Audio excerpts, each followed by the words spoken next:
la même mission. Et si vous regardez à travers donc les communications, tout ce que nous faisons, c'est pour éveiller les consciences.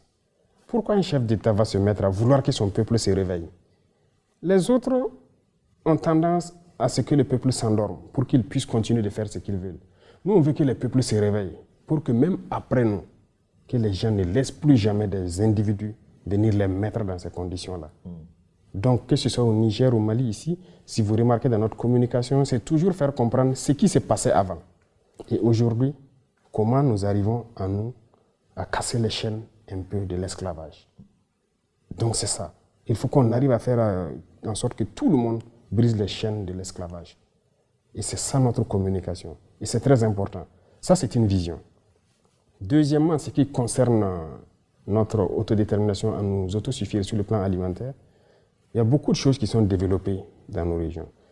Par exemple, quand on prend des cultures comme le blé, d'ailleurs, qu'on disait que ça ne peut pas se faire dans nos contrées, nous, on le fait aujourd'hui à grande échelle. Au Mali, ils le font à grande échelle.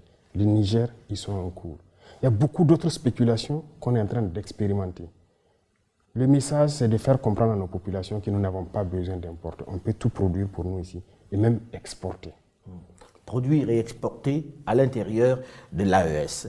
Est-ce qu'aujourd'hui, Monsieur le Président, vous n'avez pas peur pour vous-même? Peur? Nous avons vécu la période de Thomas Sankara, oui, qui est un peu votre modèle, puisque beaucoup vous comparent à lui par vos idées, par votre manière de vous comporter, par vos choix. Oui. On sait comment ça s'est terminé.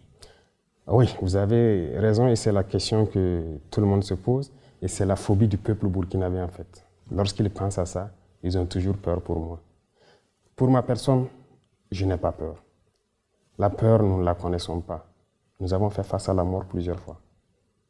On l'a côtoyé. Nous ne savons pas. Dieu a fait que nous soyons vivants. On rend grâce à Dieu.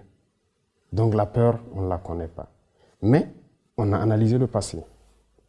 Sur certains volets, peut-être que le président Thomas Sankara a fait des erreurs. Lorsqu'il a dit, par exemple, laisser les amis trahir l'amitié, ce n'est pas à nous de trahir l'amitié. Je pense que cette phrase l'a emporté. Pour vous, il aurait dû être à l'offensive. Nous n'allons plus commettre les mêmes erreurs. Ça, c'est sûr. Et l'impérialisme, comme il a dit, est un très mauvais élève. Lorsqu'il est cherché, il revient avec les mêmes méthodes. Nous suivons. Donc nous ne laisserons pas les mêmes erreurs se reproduire. Aujourd'hui, Monsieur le Président, quelles sont vos relations avec la France et avec l'Union européenne? Nous n'avons pas de relations